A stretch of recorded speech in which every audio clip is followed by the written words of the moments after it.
This is Radio Dawn 107.6 FM.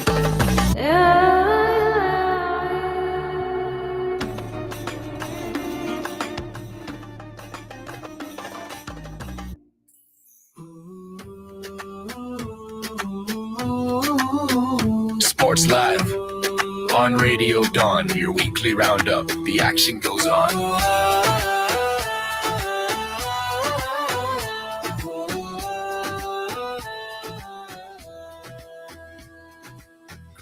Football stories to tell, athletes and voices you know so well. From local talent to stars worldwide, it's Sports Live, your community's pride. Sports Live, bringing it all. Highlights, headlines, big and small. Sports Live, every week tune in on Radio Dawn. Let the spirit begin. Sports Live, only on Radio Dawn.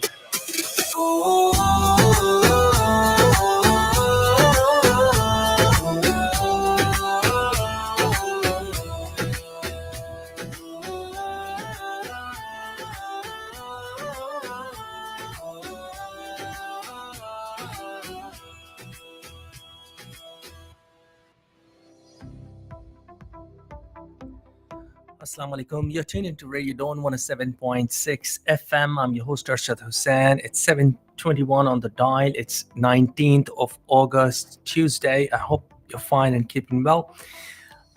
So yeah, on the frequency modulation 107.6 FM, we're here on your radio sets.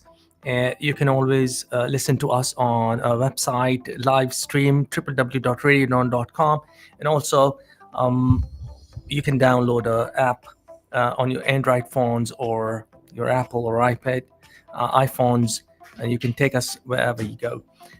We're also live on our YouTube channel, and if you can see, we have, I won't say a guest, is actually the host of the show, which is Sports Live, and as a co-host here with me, Kiran Rai. Assalamu alaikum, Kiran. How are you? Walaikum salam. How are you, sir? Are you doing good? Very good, thank you. All right.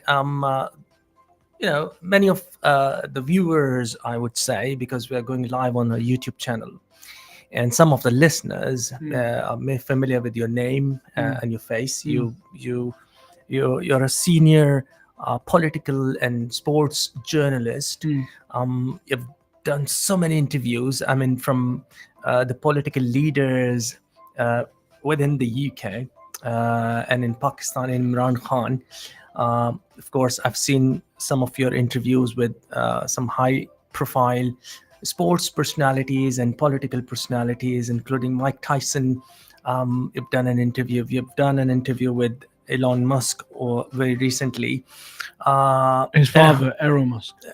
His father. Elon Musk. His father. Yeah. So, hundreds of interviews you've done, mashallah, and you're doing it for a long, long time. I think more than 18, 19 years that you've done a lot of interviews.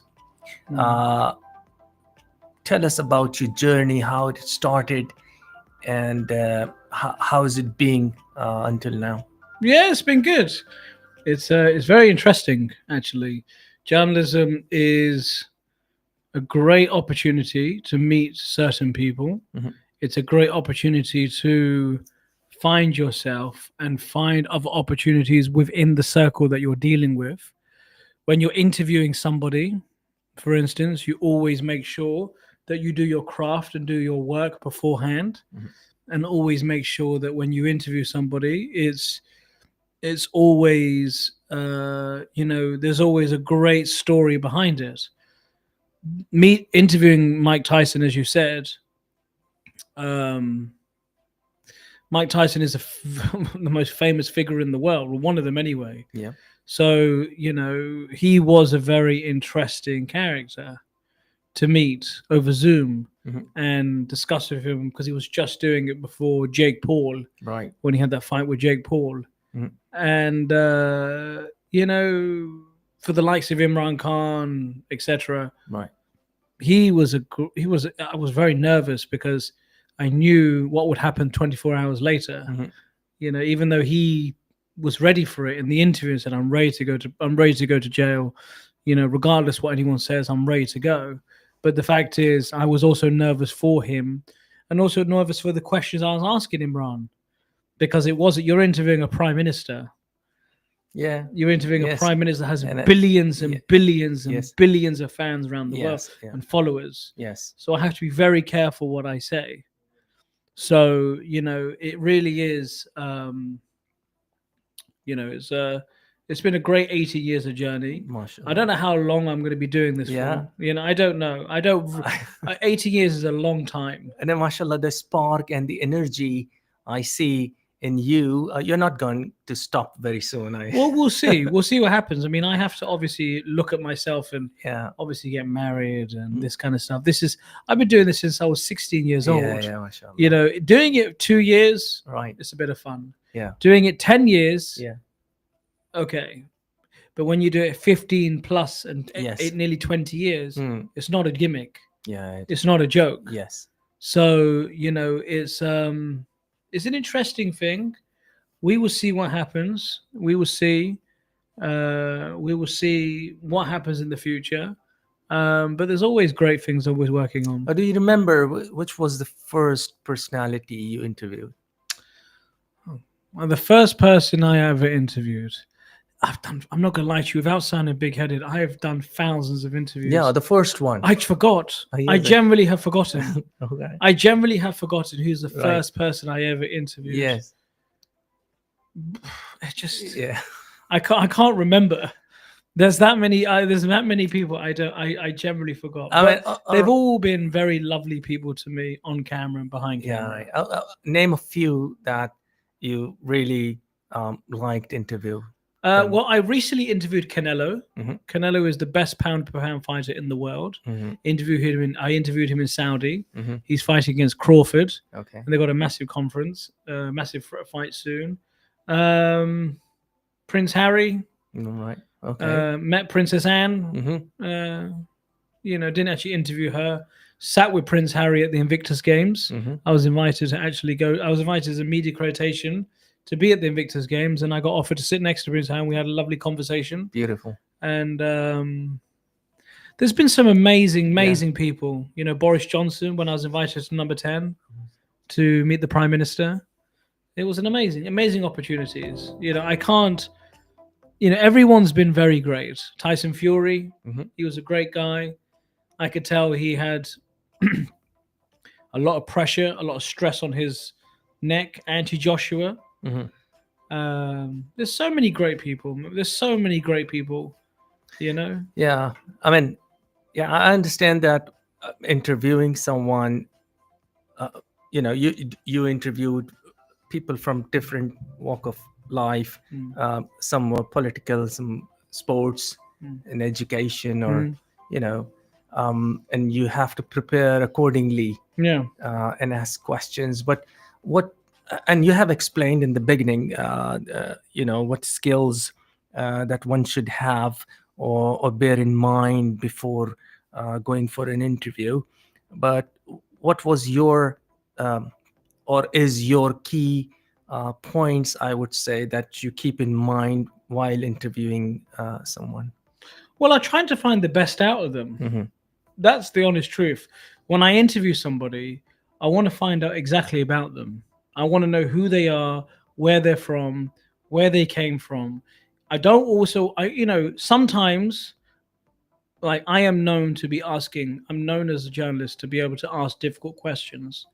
And you have to ask difficult questions because sometimes difficult questions are necessary and mandatory, because you can talk about how great they are as athletes or icons or whatever, but you would never know who you're really talking to until you find the core person they are. Because people these days, when you interview somebody, especially on camera, they turn up. Yeah. The lights are on, ready, steady, go. Same. So they're ready to go. Yeah. You just see that face of theirs. Mm. But actually, behind, when you ask them difficult questions, and you ask them questions that make them feel a bit uneasy, not uncomfortable, but you put them on the spot about how their behavior was back in the day before they became famous, or what they've done, then actually you get to see that person in the real light. Mm.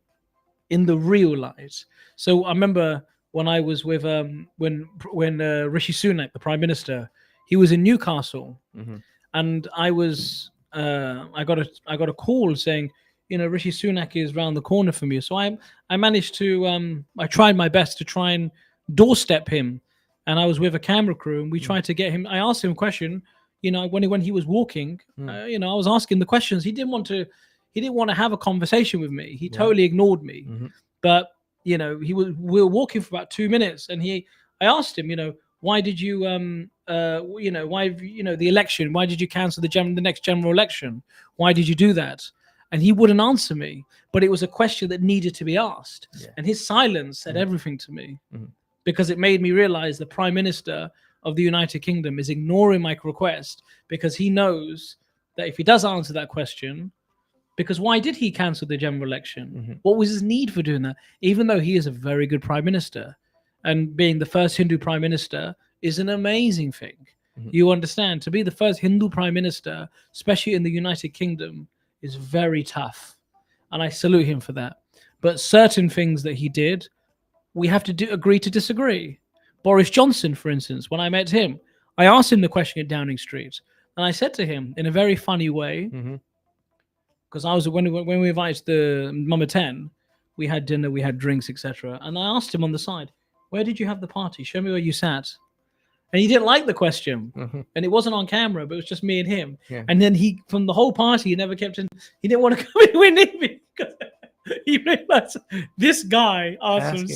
I said, where did you sit? Go on, tell me where you sat. Where did you drink? Go on, tell me. And he didn't want to tell me. So he's a very funny individual. I like Boris. And, they've all PMs have always been very interesting. Beautiful. Yeah, beautiful. So thank you very much for your time today. I know you've been very busy around, but you've managed and another very interesting person to interview today, which we will be putting on air for our listeners, and they will be very excited, actually. Muhammad Ali's daughter. Yeah, there you go. So it's Muhammad Ali. Yeah, no, basically I got a call. I'll explain it. So basically, I got a call from a colleague of mine saying Muhammad Ali's daughter, Hana Ali, is, she's happy to get in touch, etc. And she's such a lovely person. All right. And the daughter of Muhammad Ali is, first of all, because she's related to the bloodline of Muhammad Ali, the most famous figure in the world. Yeah. I didn't have a choice, but I just said, no, I'm going to take this opportunity. Yep. And she was very sincere and very genuine. I was very surprised. When I was talking to her over the phone, I could see how passionate she was about this conversation, how nice she was as a person. Right. And it's always been very So how did the interview go? Brilliant. Amazing. She spoke about George Floyd, about the racism, about what happened when Muhammad Ali her father went through so much racism. When I also had a conversation prior to that, a year before, when I interviewed Martin Luther King's daughter, Bernice King, I asked her about the same thing about George Floyd. And, they both had the same, because they're both fathers, and they're both fathers, right? Are influential people. So they have that legacy behind, they have to think. So when I ask them about George Floyd, and plus where they've come from a background that is diverse, it gives them, they can understand also being black. What's it like being black in America? What's it like being Asian? I can also relate to that. We can relate to that. So, it really touched her. And then also when I interviewed Nelson Mandela's grandson, he's, the Nelson Mandela grandson, Nadiba Mandela. I had dinner with him 5 months ago when he was in London, and a year before that. And he was just a really genuine person. But he also understood that racism will never stop. It will always be there. So this is one of the conversations I had with Hana. So it really is a fantastic opportunity. And of course, you've talked about her father. and his legacy. Yeah, I mean, to be Muhammad Ali and go through them Yeah. obstacles, Mhm. to be Cassius Clay, Mhm. and then turn his name into Muhammad Ali. Yeah. You know, going through. I mean, she spoke about Emmett Till. Mhm. You know, she spoke about so many different racism stories around the world, Mhm. and she basically made it. She basically sounded like, well, it happens all the time. I'm not surprised this happens, but the only thing is now social media is so powerful. It's very hard to get away with it now because everyone's got a mobile phone. Right.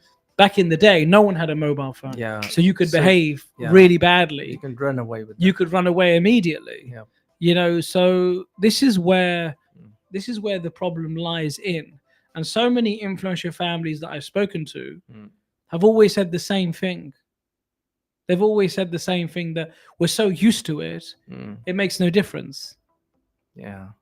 Mahatma Gandhi's Mahatma Gandhi, his Mahatma Gandhi, yeah. Mahatma Gandhi, his grandson. Mhm. I interviewed his grandson 2 years ago.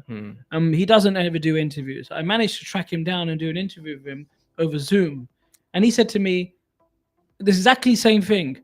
Racism, even though his grandfather was Mahatma Gandhi, he didn't ever like he never like his granddad always told him racism will always be there, but always be kind to the people that are racist.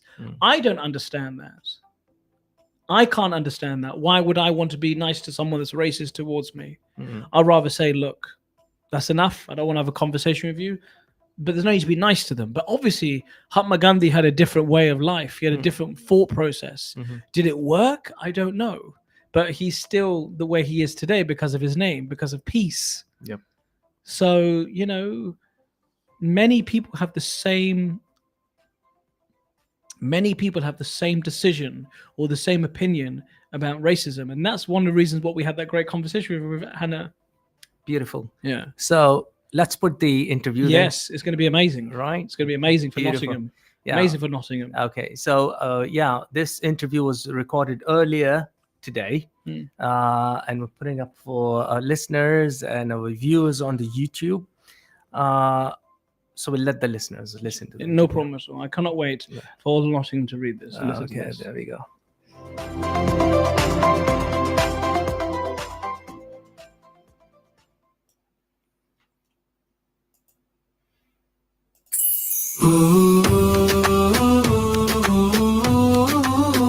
Sports Live on Radio Dawn, your weekly roundup. The action goes on.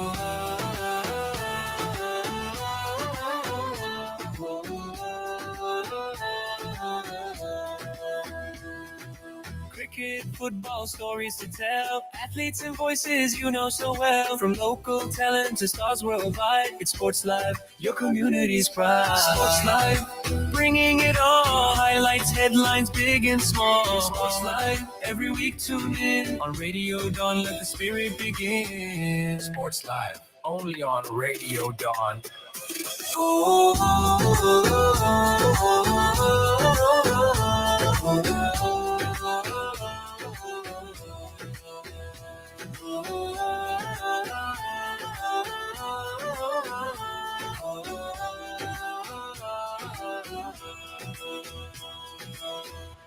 Good afternoon. This is Kiran Rai here, reporting for Athlon Sports. Today we have the daughter of Muhammad Ali, Hana Ali. She is an author. The same time, the daughter of one of the most famous boxers in the world, the most famous name in the world. Such a great legacy. Hana, good afternoon. How are you? I'm great, thank you. Thank you. Happy to be here. No, thank you. Thank you very much for coming on today. We really appreciate your time and your time today to discuss with us. Thank you. Thank you. So my first question to Hana is, right, so I want to get straight into this interview. Your father's boxing career is one of the most celebrated in history.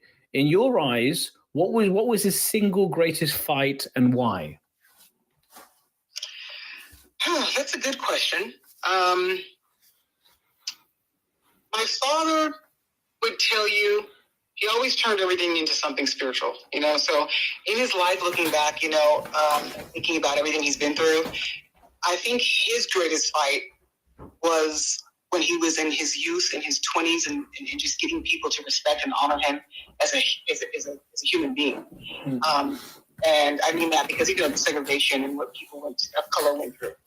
And I think that he would tell you also getting the respect for his choices to convert from Christianity to Islam, and getting people to honor his wish to be called by his new name. That was a big deal. Also, just this fight for his freedom. When he was standing up against the government and trying to stand up for his beliefs, and talking about things that were important to him that weren't necessarily popular and across all people in the world at the time he was taking the stands he took, like not going to the war. So I think it has to encompass all of what he went through in the time that he was coming up, and he'll tell you, he had no regrets if he did. Well, I mean, he had regrets, everyone did, but my father wasn't one to reflect over his life and pity himself or talk about what if. He never complained that he lost the 3.5 of his most prime fighting years standing up for his beliefs. That's huge if you think about his legacy and just everything he's accomplished in the ring. People didn't get to see really probably the greatest fights that could have come from him just in those 3.5 years. That's like a decade for a fighter. They say athletes and dancers die 2 deaths because you only do so much with your physical body. You only have so long in your prime. So I think that it was just amazing how he took the stands he took. He lost what he lost taking the stands he took, but he gained so much from it too. And when I say he gained so much, it's just the respect of the world, and people actually having faith in themselves and maybe giving them the courage to take stands that aren't so seen as popular. He knew that the world was watching. He knew that there was a responsibility that came with fame. He would always say it. He had a lecture called The Responsibility of Fame, and it just had to do with how many people looked up to him and knowing that he's a role model, knowing that he didn't want to mislead them. So he had the weight of the world on his shoulders, and he bared it well. He loved it. He enjoyed being Muhammad Ali. He loved being someone people looked up to. So those struggles and those fights made him stronger. He always used to say that, God was his bodyguard. That's why he walked the streets so openly. He didn't have people keeping away the masses and the crowds. Anyone could walk up to him. No one kept him away. He would go out and jog down the street and walk down the street and just sit out there and wait for people to recognize him. He just loved being Muhammad Ali. He came to this earth with all this energy and love and kindness and charisma, and wanted to just share it, spread it, and inspire and uplift and be the role model that he didn't have when he was young coming up, and the people that were lacking in the world. And he used to talk about that a lot. I probably answered like 2 questions or 3 because my mouth is running. Sorry. No, it's brilliant. No, it's brilliant. It's lovely. It's lovely. I'm sorry. My other question to you now is, Muhammad Ali, he was known for his confidence and charisma, So my question is, how much of that was his true personality versus a persona he created for the public? Because clearly he was a very confident individual. I mean, he went through so much obstacles in order to become the greatest. I mean, to become Muhammad Ali, not just, anyone can become a boxer, but to become a legacy name and have that name that is, even when you pass away, your still name is continuing and going forward. So how much was his personality similar in the boxing and outside? He was exactly who you saw. He didn't become Muhammad Ali, even though there's a concept or an idea that, you could put it that way, becoming Muhammad Ali or becoming the greatest. He was always all of those qualities and attributes. It was the world that recognized it, in their due time. And he had to keep proving and showing. And, he earned that respect and title in the world's eyes, but he always felt it within himself. And I think, we do become who we are. We grow into it. But he was always who he was, that you saw even at home. Even Daddy's personality was just extremely outgoing. His eye, even when you look at him in old clips sometimes in videos, and his body had Parkinson's, but you could see those eyes dancing around excited, like he's just trapping that body. But those eyeballs are just wide and looking around the room just as they always were, especially when you put on old fights about himself. But to answer your question more directly, my father was always outgoing, always funny, always just, he would turn on the theatrics just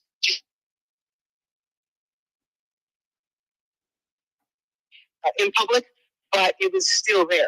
It's like the TV's on and it can get louder or you can turn it down, but the TV's still on, So that's how my father, the best way I can explain it, because he was very he could be quiet at home, but he wasn't a shy individual. It's not like he was somebody different. It's exactly who he was. He's just, I mean, just to give you an idea, he just loved to pump everybody up, not just himself.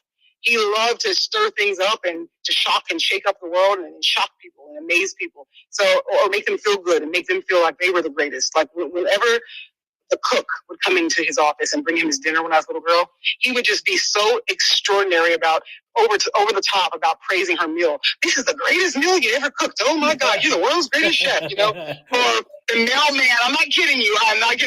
When the mailman came to the door, this is the best mailman. He delivers this mail so fast. I never seen mail delivered this quick. He was always, that was Daddy. He was always trying to find a way to uplift you. It doesn't matter who you are, what you did. It was he had me thinking I was like a little mini Picasso before I knew who Picasso was, because I would just draw these scribbles. And I remember the feeling being a little girl, drawing my scribbles, and him, oh my God, look at these drawings. Look how good she is. She's going to be the next art. Well, he made you feel so good that feeling inside is still there. And I was just 5 years old. And then when I was doing my memoir, I actually, at home with Muhammad Ali, I actually went into my mom's and my father's old boxes and things that they kept. And Daddy, there they were. All of these memories just came flooding back to me when I was rediscovering things I knew I remembered and seeing them in print. And I'm talking about just finding my little scribbles, like where I'm literally just drawing an H and a scribble. Nothing cute at all. No color, nothing. Just scribble. And I actually talk about that in my memoir and put those at the end of the book just so that people could see it, you know, like some of the things I was talking about, because it was like my memories just came to life. He just made you feel so good about yourself. And everywhere we go, we have the same stories coming to us from all people all over the world, where they talk about this moment where they didn't have a role model, or they didn't have a father, or he was like, he used to say he was the daddy to the world. People look up to him. So he has to go out and continue to be the greatest and keep his title so he can continue to uplift and inspire people all over the world. And, you know, so I forgot the question now because I'm going on a ramble, no, it's okay. But I think you wanted to know. Okay, sorry. I love it. And also, Hana, you know, in your perspective, obviously being the daughter of Muhammad, you know, what do you think? Now, your father, you know, many athletes today look up to your father. You got people like, you know, Tyson Fury, Anthony Joshua, Canelo. You've got, you know, famous faces today in this generation compared to his generation. What do you think your father would think about the current heavyweight champions of the world today? You know, even if I'll tell you the truth. If my father thought anything negative, he wouldn't say it. He was a firm believer in just, you know, keeping that kind of stuff private per se, or he would put a positive spin on it. He would probably say something like they're great fighters and he hopes they continue to elevate the sport so that, because it's a road. It's a road to success to get a lot of people out of the slums and ghettos, and how important it is to keep sports going, especially when there's so many people that are minorities that are coming up and it gets them out. You know, he was a kid coming up from a home that, you know, they didn't have a lot of money, and it paved the way for him to make a living in life. You know, he was very dyslexic. It was hard for him to get through school. So he would probably say that he's very proud and hopes that people continue to elevate the sport and represent it well, and to tell them all to remember that you have a responsibility that comes with your fame, that kids are looking up to you. You get so many celebrities now saying they didn't sign on for that, or they don't want to sign autographs, and they're not here to be role models. They're trying to just make a living. But you don't get something for nothing. It's just a natural, innate responsibility that comes with anyone who's in a position of fame. People look up to you. You do affect people. It's karma. You can sway people. That's why he would not say anything negative necessarily about any individual. Not negative, Hannah, but what I'm saying is, like, do you think, okay, you know what, in your opinion, what's your opinion about the current heavyweight champions of the world today? You know, Anthony Joshua, Tyson Fury, you know, these fighters today. What's your perspective on them? It's really hard to ask me that. This is a better question for Layla, because I don't follow their careers. I don't even know what I don't know how many fights they had, how many they won or lost. I just know the names. So honestly, I think, so it's hard for me. I don't follow sports. I really don't follow sports at all. So I just know that if there's something sensational in the news that's happening and you're asking my opinion on something specific and I know about it, I can give it. But just generally speaking, I can just say that as long as they are representing, if they're representing the sport well and they're doing a great job, then that's great. You know? Yeah, that's fair enough. But I really don't know how good they are. That's fair yeah, enough. yeah. That's fair enough. Now, when I, I've seen documentaries about Muhammad, and I've seen the obstacles that he went through, in terms of racism, in terms of life was different, especially being a Black African American boxer, was hard. It's not easy for what it is. Your father was very outspoken about the social justice during a time when it was risky to do so. How do you think he would respond in today's political and social climate? The same. I think that my father was in the time he came up in for a reason. There might be some things that were coming out of his mouth that might have been seen as politically incorrect for this day and time, but I think he would always speak his mind, regardless of what the consequences might be in the eyes of others, because he always saw everything from a perspective of being true to himself and the people that look up to him in the world, his faith and his religion, or in his spiritual self. So he would respond, I think, the same. You can take and apply whatever you think he might have said in those times and apply it to this, situation in the world. He would be doing the same thing. He would, my father was a Muslim and he loved all people, and he believed in love and peace. He didn't believe in war. And he wouldn't come down on any one side of anything if it had to do with, to justify fighting and killing. So I think that he would take a very diplomatic standpoint and say that all people are God's people, and whatever people can do to stop fighting and stop the war, he would hope that that's the path they would take. So he's just, he wouldn't side with Muslims just because they're Muslims, and he wouldn't side with his people from his own race just because they were Black. He sides with humanity, and he sides with love and peace, and whatever path that can be taken to get there is what he would always try to promote. And I think that's the best way that I can express how he would stand today. Yeah, fair enough, Hana. Now, the world saw him as the greatest of all time. But how was he as a father at home for you? And also at the same time, what story do you have that no one in the world knows about? Something that's, something that could be treasury for you, something that's in a great way, a positive way, something that the world would love to know about Muhammad that nobody knows or no one's ever spoken about before. Well, it's funny. Most of the people won't know about it, what I could share, but because I'm an author of 4 books and I did the memoir that shares a lot of those things that you're asking right now, I can't say that nobody knows, but I think the majority of the world doesn't know because it's not shared in documentaries or in films or by other writers. I think that's a fair way to state it. If someone read my memoir that's reading your article, they'll have known maybe some of the things I'm going to say now, but the majority of the people in the world. So now that I've said that disclaimer, I would tell you this. My father was the sun, the moon, and the stars coming up to me. He was the most wonderful father, and the single reason why, if I were to say, not just forget all the love that he showered with us and affection, but just how present he was in the moment. And anybody who has ever met him will tell you the same thing. He was so present. He made you feel so important. When I was a little girl, there's nothing I couldn't do. Like, he made audio tape recordings, and I don't know if you know about this, but I've talked about this. I Am Ali, the documentary, has in 2014. It was done by I think it was Universal Pictures. Claire Lewis was the director.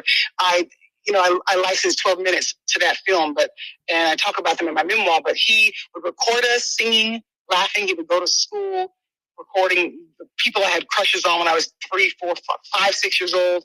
He would record himself getting up at 2 a.m. in the morning to go down and get me a pickle when I'm asking for popsicles, and he's out of popsicles. So I sit him back down for pickles, and he's recording it all. Just, this is 1979, and you're just 4 years old, and you're sitting me downstairs to get a you a popsicle. They're out of popsicles, or you send me back down to get a pickle. Fremont Place, 1979, signing off. And then there's another time where I'm on the phone talking to him, and I'm begging him to take me up to see my mother. And he's like, Hana, mommy's upstairs rolling her hair. Mommy told me not to take you up there until she's done. If I take you up now, she might whip me. Are you going to help me? What you going to do if she whips me? I want to go now. And he's like, Hana, you're 3 years old trying to boss me. And I'm in the background screaming, now. He's like, Hana, stop hollering. I said, can I whisper? And I said, can I holler a little bit? And he'll say, yeah, you can. I'll whisper. Take me up to see mommy now. And then you hear our little footsteps going up the steps, and my mom's going crazy because I'm getting into everything, driving her nuts, and it's so cute. So there's all these recordings. And he's recording himself wishing people, he was a Muslim, but he's recording himself wishing people Merry Christmas, just dialing random numbers and trying to free hostages in Tehran in 79 and talking to the White House. And I mean, from doing that to just documenting his worries about what he's going to do and his plotting his comeback to the ring.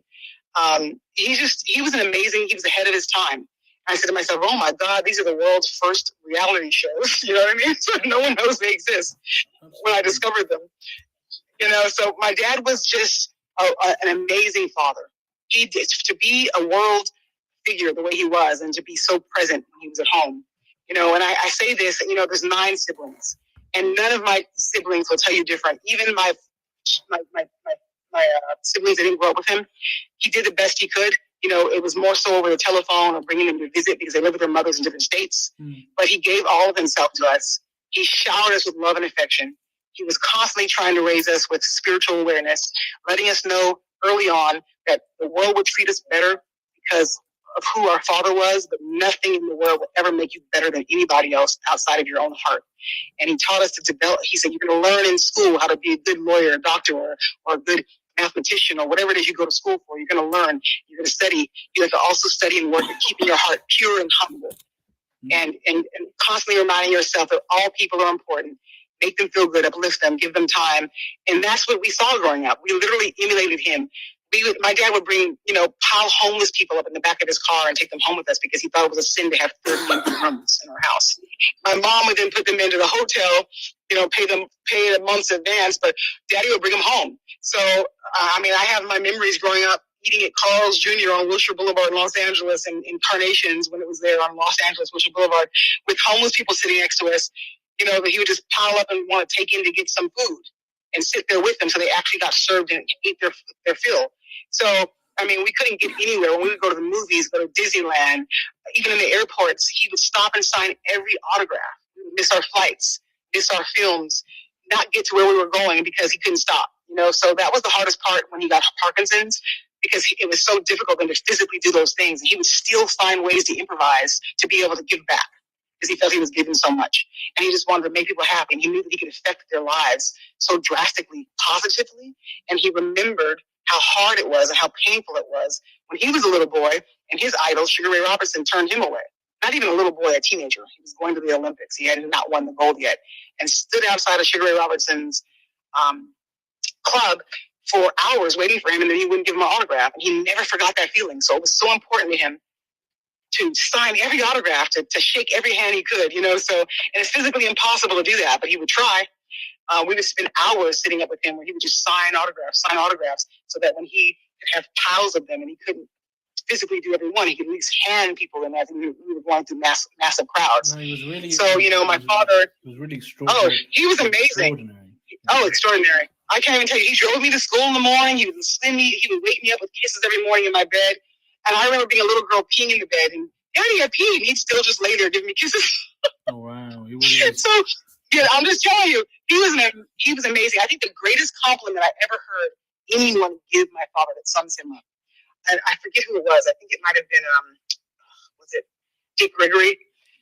He said, if aliens from outer space, and I might be a little off, but this is the gist of what he was saying. If aliens from outer space would have come down and asked us to show just one representative of our human race, the capacity for love, athleticism, kindness, sportsmanship, integrity, faith, spirituality, everything, it would be Muhammad Ali. Oh, 100%. And he's just such an amazing, well-rounded person.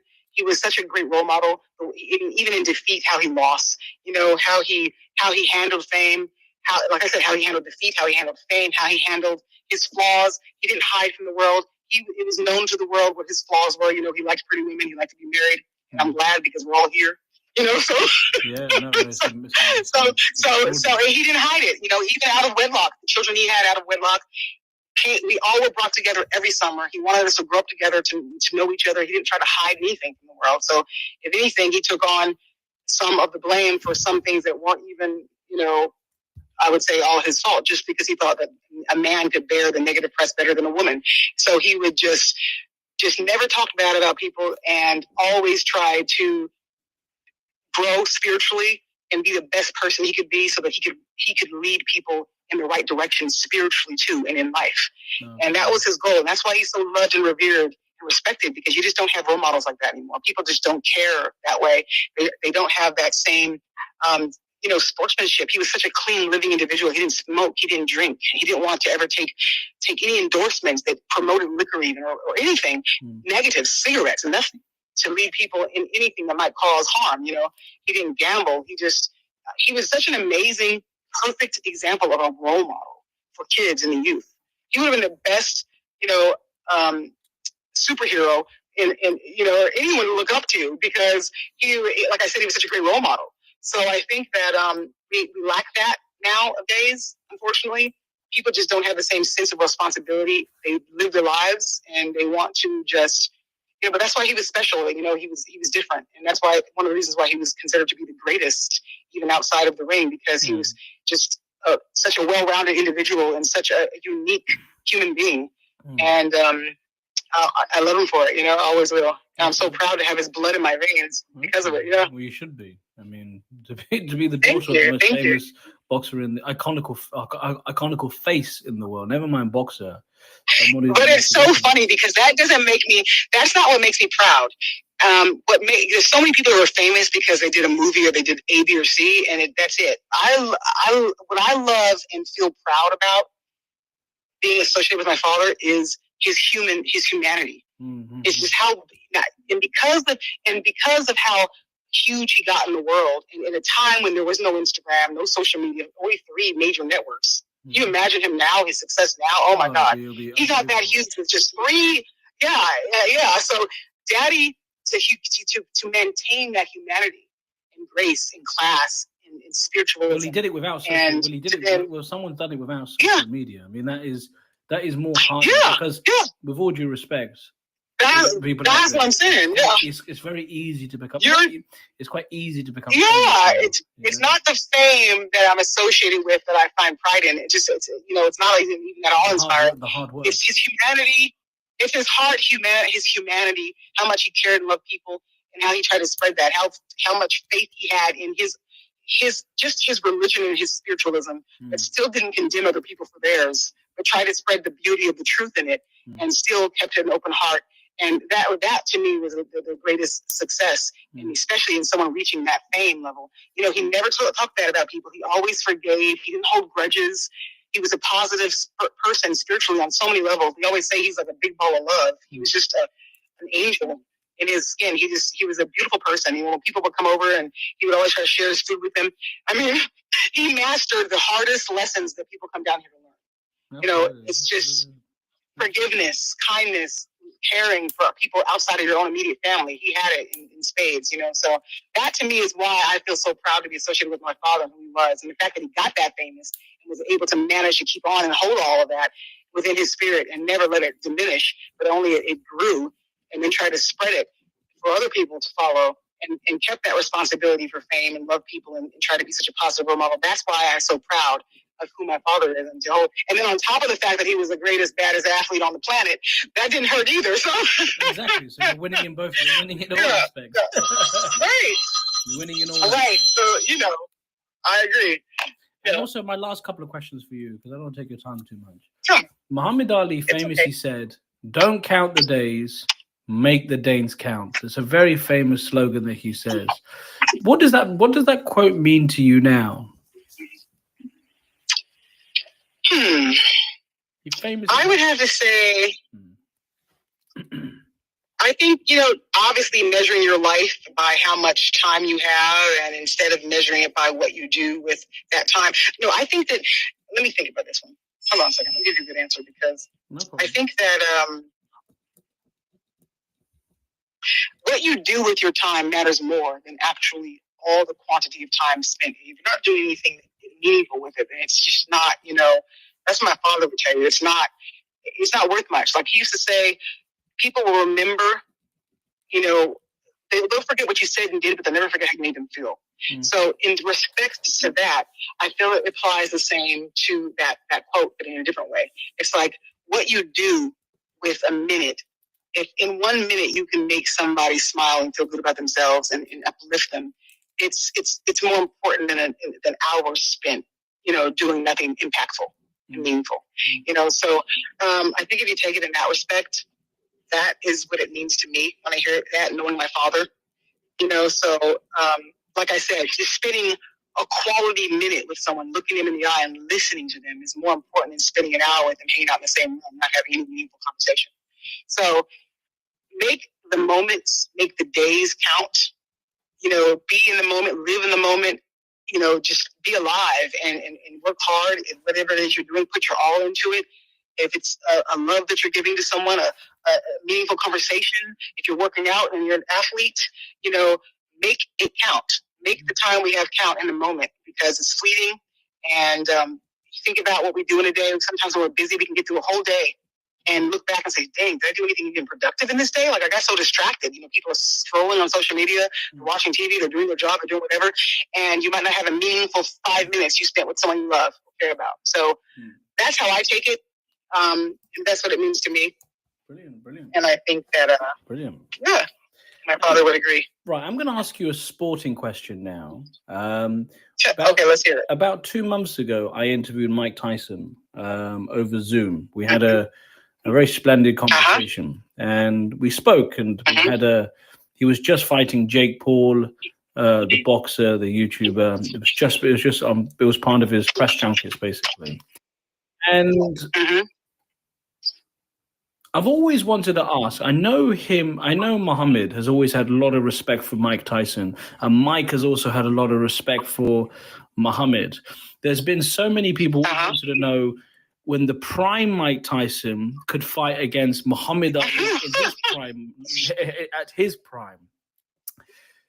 When he was asked, I believe he was on the Jay Leno show. I think he was on a Jay Leno chat show, and they said, who would win? Yeah. You would win. Yeah. And then Muhammad looked at him, and he looked at him. But you could see Mike had so much love for him that he never, ever wanted to ever disrespect Muhammad and say, no, right. I'm going to win. I'm going to, regardless. I mean, it's a different era, different boxers, different time. Yeah. But in your perspective, knowing that you know Mike and Muhammad, etc., who do you think would have won in their prime, at both of their primes together? I honestly believe it would have been like the Thriller Manila fights with Frazier. Daddy fought Tyson. They would have gone the distance together, and they might have both had a win on each other and had to break the tie. So I think that Tyson would be probably more in the category with Foreman because of his power and his hit. And, if they were fighting each other in their prime, I think my dad said it best, Tyson, my dad could absorb a punch very well. And he was fast and he was quick, and Tyson had power, so I think that they would have put on a good show. And honestly, I'm not just saying because of who my father is, but if you just look at his style of boxing, I think that Daddy might have had the upper hand on Tyson, but I think that he got him with a good punch. My father's never been knocked out. So if you look at his fights with Foreman, you can see how he could withstand the punches that, Ken Norton and Joe Frazier couldn't. They looked like rag dolls in the ring with George Foreman. But my father was absorbing those punches on and off the ring, off the ropes.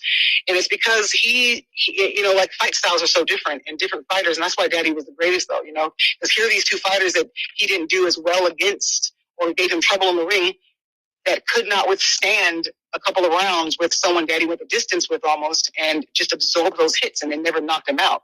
So that's why I say my father has fought the Mike Tysons of his era.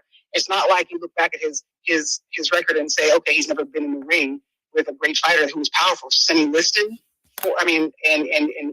George Foreman alone. Joe Frazier, Mike Tyson. Joe Frazier itself. Even Joe Frazier. I mean, Even Joe Frazier, who that was a big yeah, puncher. That was a dangerous man. Yeah, he could absorb a lot of punishment too, Frazier, but he couldn't absorb the blows of Foreman. And knocked him down. So not my father though. He took those in and stood strong the entire 7 rounds. It was 7 or 8 rounds. So I mean, it's hard to say because that's why it's hard, I think, to say because people will always play that game. It comes with sports, but when you really look, Daddy was so fast, so strong, and the spiritual element, whatever that mystique and that magic he had, would always get him through. And I think that in his prime, that would have probably been another, trilogy. They would, and maybe one would each get a win. Definitely not by knockout. I don't think that either one would be knocked out. They would go the distance. So maybe a technical knockout. I actually did a survey before this interview, and I asked about 7 to 8 people, just random people, what they thought. People that I knew who were friends of mine, and I did a little survey, and I said, "Who do you think could have won between Mike and they all said Muhammad Ali would win."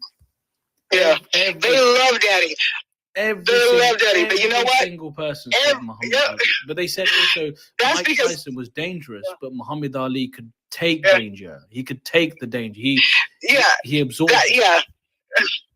Yeah, they're saying what I'm saying in a different way. I'm trying to be diplomatic, but Daddy could absorb those punches, and at the very least, you would have had a trilogy, and if one won to points over the other, because they're both great fighters. But my father was, I don't think either one of them would have been knocked out. I think they would have gone the distance together, sure. Yeah, definitely. But I think that, they're both great fighters. I said, but I think that in the end, I think my father would still remain the greatest of all times and reign supreme.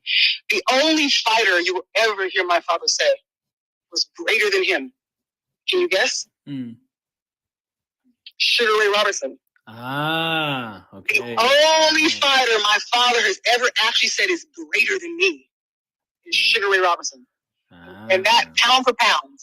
Yeah, that's it. That's the only thing. You can scroll all through history. And he'll tell you that Sugar Ray Robinson is the only fighter you'll ever catch him saying anywhere that it was greater than him. And Jack Johnson is the only fighter you'll catch him ever saying was badder and scarier and bolder than him. Because he was fighting and standing up to the establishment when nobody was there to support him. My father had the support of the Black Panthers, of the Nation of Islam. He had the Huey Newtons and So not in Jack Johnson's time. He stood up against the white establishment all by himself. I will ask you something, Hannah, actually. Sorry to interrupt you. I will ask you something about... No problem. Because I'm a man of color. Yeah, I'm a man of color myself. We all go through certain situations where we are judged on our color, we're judged on our personality, we're judged on our names. Even your name can also be judged. If you put it down on a form or whatever, or you tell someone over the phone, my name is Kiran, they instantly switch off. I don't know. I don't know. But I go through that quite a lot. Not as much because my family are quite fair, but fair as light skin. But at the same time, if it was I know how it is. Now,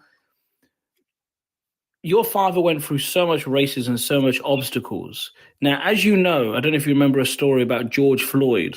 Yeah, George Floyd was a really sad, I do. horrible situation. It broke news around the world. It's the middle of COVID. What do you think your father would think about that situation? And also, what do you think about that situation, knowing that the police and the government, not the government, but they tried to cover up that he didn't do it, and then he did do it, and then he was on, and George was on drugs, and I was like, you can't just, you need to look at the thing of exactly what happened to George Floyd. A man's knee was on his neck. It doesn't matter how many drugs he took. Let's just look at what Derek did. Well, what my dad would tell you, he would bring up Emmett Till and tell you this is nothing new for us. This has been happening for a few hundred years to Black people, hanging from trees. Emmett Till, they dragged him out of his house and did what he was unrecognizable. Lynching. It was beyond lynching. They took off his private parts and shoved him down his throat. They dug out his eye. I mean, it was insanity. If you look it up, he was 14 years old. My dad was 12 at the time. I remember. These stories have been happening to us for hundreds of years. That's what he would tell you. This is nothing new. Now everyone has a cell phone. And white people and people that aren't of color, who aren't living through it, aren't with people, aren't in interracial relationships going through with their significant others or witnessing it, are just now learning about it, hearing about it, seeing about it. They don't know because they don't live it. So, you couldn't walk down the street without getting lynched or bombed. Women were being raped. They were sticking knives in pregnant women's bellies. I mean, it's insanity, the stuff that people went through for hundreds of years, so let alone the 60s and being their heads beat in just because they're trying to go to school. And I mean, it's insanity to think having crosses burned on their lawns, and any white people or people that were non-color that wanted to help, they were considered then traitors and treated just as bad. So this is nothing new. It's just that you have one incident of 100,000 that people go through of color every day that aren't captured.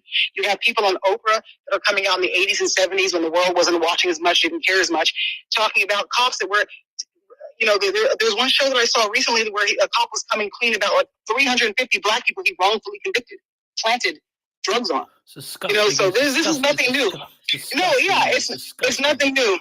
Yeah, George Floyd was one that made the masses. You're right. They got out to the masses to show that people are going through this all over the world in different countries. I mean, when a police officer comes on national television and admits that he wrongfully convicted or he purposely, I know, it's unbelievable. Yeah. That just so. I couldn't believe it. I couldn't believe it. I saw he had found God. He had gone to. I had respect for him and no anger because everyone's here to learn their lessons. Even the people that go through hardships can't kill spirit. We move on spiritually. They're here to teach and help us lift humanity, make us wake up, and we keep getting chances and we keep getting horrific stories. And hopefully we learn from them and grow from them and just get better, because like my dad always said, there's not going to be change in the generation. It's the generations that come later that can bring about the change, because it's what little kids see. It's why the people to this day are not still labeling water fountains white, or black, because, 7 generations, they say, has passed down sins, right? So it has to be filtered out slowly. But there's always going to be something to compare. There's always going to be something to judge. If it's not what school you went to, or how smart you are, or how pretty you are, or what neighborhood you live in, or, there's always, as long as there's titles, people are going to find a way to judge and have hate and suppress. That's why my father used to say, God never named the religions Baptist, Judaism, Catholicism, Islam. We gave the titles, and that's what separates and divides people. And as long as we keep seeing each other as different sectors and not one human race, like instead of saying God bless America or this country, how about God bless the world? So we start unifying in our ideas in that way. These are my father's words, in his book that we wrote together, the Soul of a Butterfly. This is the perspective that he had. And when he was in the 60s, he was trying to promote Black pride because we needed it. And he took that militant stance. But in his heart, he's always felt this, that all religions have truth, that all people are God's people, that he loved all people. So I think that if we just start working with ourselves and seeing how even in our everyday life, we have the same prejudices that we put out in the world on a smaller scale, and start catching them and trying to teach our children and the children of the world something different, that's the only way we're going to have a better future. And that's what my father always said. It has to start with the kids. We have to start teaching our children how to be non-judgmental, to love all, to accept all, to be kind, because they listen to you, they follow you, they watch you. I'm telling you, Layla and I watched my father give of himself, not just his money, but his time, his energy. And you know what we used to do? We get our allowance. We thought it was cool to go and find a homeless person to buy a sandwich for it at just 7 years old. And that's because we would just watch him and implement what he did. So he didn't say, go do that. We just wanted to be like him. We saw him do it. So we emulated that in the world. So I think that if parents could at least rise above their own selves and see the flaws within themselves or within the parents that were lacking whatever knowledge or inspiration or common sense, whatever you want to call it, emotional intelligence, teach your children to be different, to be better than you. And they have to learn not just through your words, but through your actions. It's an active, that's what they call growing pains. We actually have to consciously try to be better and grow. So, and not be judgmental, even when it comes down to the people who we feel were right to judge, like the police officer that did that to George Floyd. He's going to pay for that spiritually, karmically. It's like we have to stop the hate, stop the blame, and just try to better ourselves, change ourselves, and keep on standing up for what's right. He got convicted, though. Yeah. I'm really glad that he got convicted. So am I. Oh, he had to be. They have to send a lesson. He deserves more than that. So I think that hopefully it will show that, the reckoning is coming and people are not going to get away with it. There's cameras everywhere now. That's the only difference. And these days, cameras are everywhere. You can't get away with it the same. And people are coming together and standing up and spreading it. And there's so many mini journalists and making their own YouTube channels, and you just don't get away with nothing anymore. It's just cancellation. This is like a cancel culture. It's a cancel culture. Era where people it is a cancel culture. People, it's crazy. So I think that, you're starting to be held responsible, but we also have to be less judgmental and more forgiving for those, because there's a negative side effect of that as well.